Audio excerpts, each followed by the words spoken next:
India announced the launch of the Global Biofuels Alliance at the recently concluded G20 summit in New Delhi.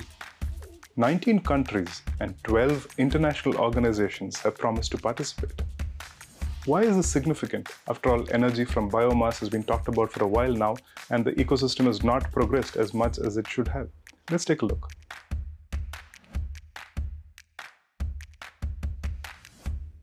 Hello and welcome back to Business Matters at The Hindu with me, Bharat Kumar. Before we dive deep into this episode, let's take a look at what a biofuel is. According to the US's Department of Energy, unlike other renewable energy sources, biomass can be directly converted into liquid fuels, and this can help meet the transportation sector's needs. The two most common types of biofuels in use today are ethanol, that is blended with petrol, and biodiesel, obviously blended with diesel. Both of these come from a variety of sources such as sugarcane, wheat, broken rice, corn, vegetable oils, residue from cooking oils, and so on. And then there are advanced biofuels that can come from non-food biomass. Data from the International Energy Agency shows us that in 2022, biofuels helped us avoid the use of 2 million barrels of oil per day. This accounted for more than 4% of global transport demand. You must remember that the use of fossil fuels like petrol and diesel are responsible for a significant chunk of carbon emissions. In its report in July this year, when the alliance was proposed by India's oil minister Hardeep Puri, the IEA said, India is now the world's third largest producer and user of ethanol, thanks to nearly tripling production in the past 5 years. India has achieved 10% blending of ethanol with petrol and has advanced the target date for achieving 20% blending by 5 years to 2025. Just to set the context, here is the size of the market. The global ethanol market was valued at $99 billion in 2022 and is predicted to grow at a CAGR or compound annual growth rate of 5.1% by 2032 and surpass $162 billion by that year. The International Energy Agency is putting its weight behind this Global Biofuels Alliance. Why is that? Because the agency had set all of us globally a target of going net zero emissions by 2050, but the world is not changing fast enough to help us all meet the deadline. For instance, we are not using enough biofuels, not producing enough biofuels, not using enough of them, and so on. The IEA now states that production of biofuels must triple by 2030 to bring the globe back onto the trajectory of going net zero emissions. So obviously the world needs feedstock or raw material to be able to meet its target of tripling biofuels production by 2030. The IEA assures us that there is enough sustainable feedstock, but we may face a hiccup. We, as in globally, may face a hiccup when it comes to biodiesel production. For this, the IEA recommends 3 broad strategies. First, it says, improving land productivity to make the most of existing cropland and marginal land. Second, improving waste and residue collection of those feedstocks compatible with existing biofuel technologies such as residue vegetable oils.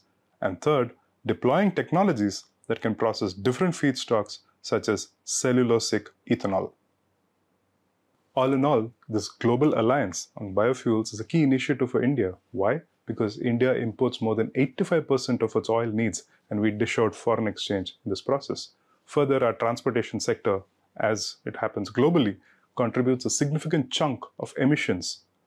India has set itself a target of 2070 by when to go net zero emissions. For context, currently we use 10% of ethanol blended with petrol for use in our vehicles. We'll move to 20% shortly. For diesel, blending with biodiesel has been mandated beginning April 1st, 2024. For this, about 100 plants across the country will begin supplies of biodiesel, and all of this will come at an investment of about 2,000 crores of rupees. Despite all of these efforts, no one country can reach that goal of net zero emissions all by itself. And that is why India has to be a member of a larger group that eases up supplies of biofuels, trade among countries, exchange of technologies, and so on.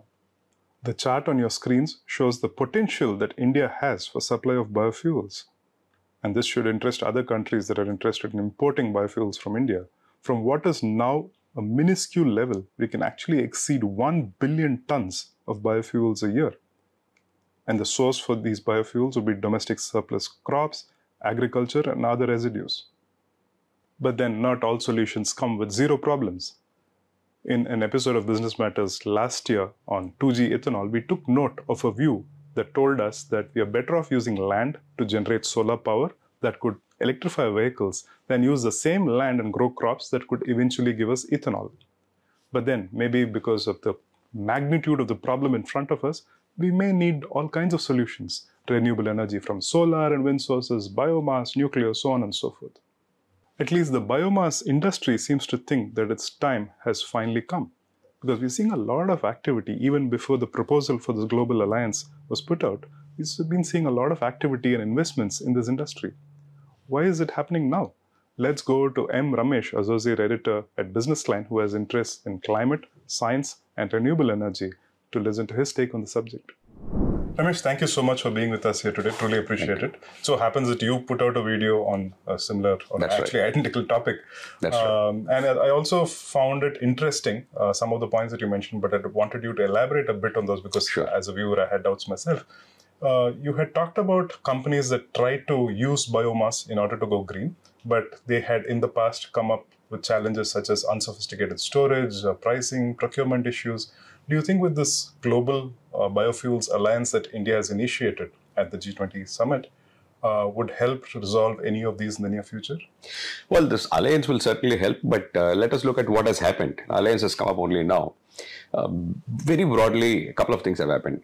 Fundamentally, the nature of this business has changed from using biomass to generate electricity to using biomass to produce liquid fuels and biogas.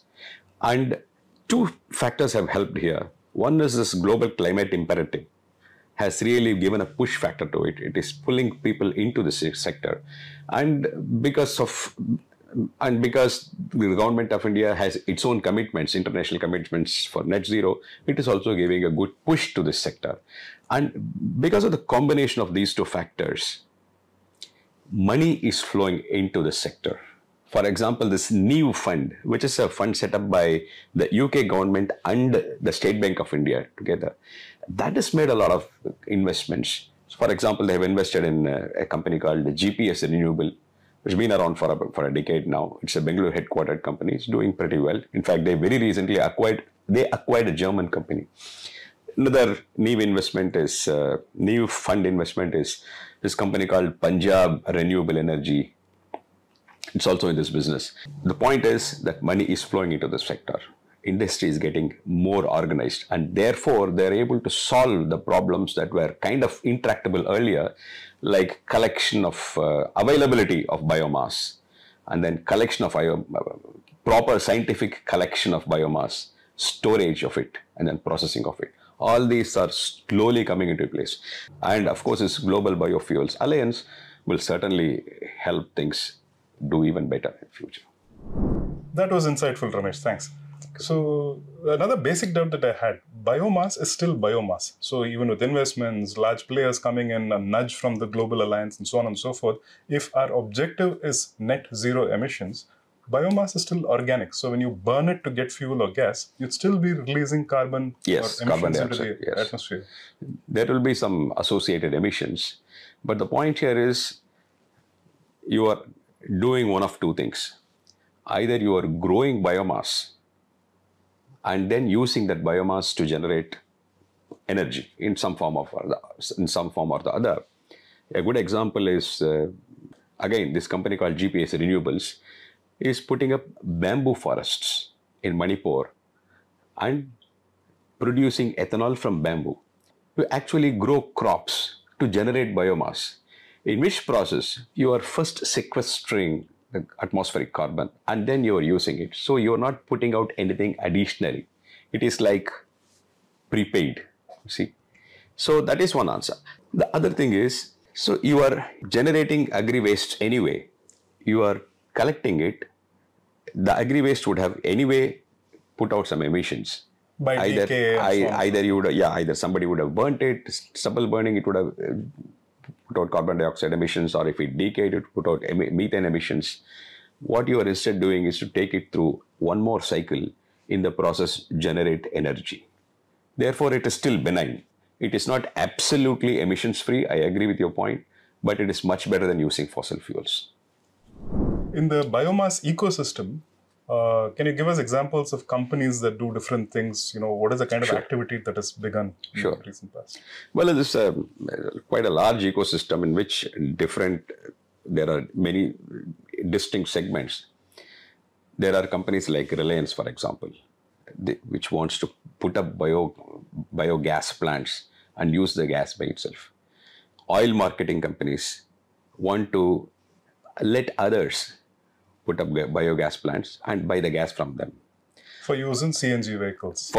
For mixing it, blending it with CNG. Or it could be even put it through, cooking gas also, CGD. That's also a possibility.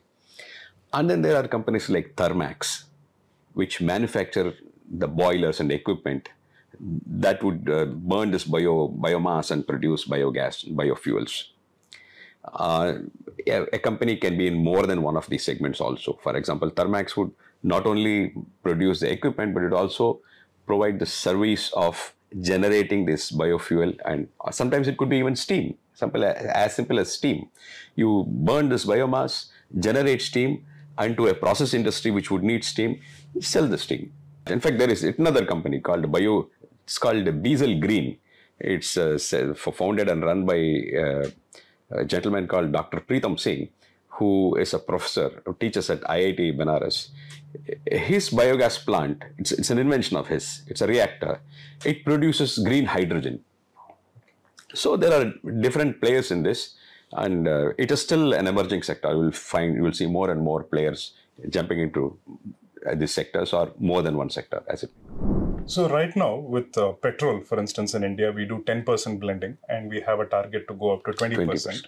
And then there is blending mandatory norms for diesel as well, with biodiesel.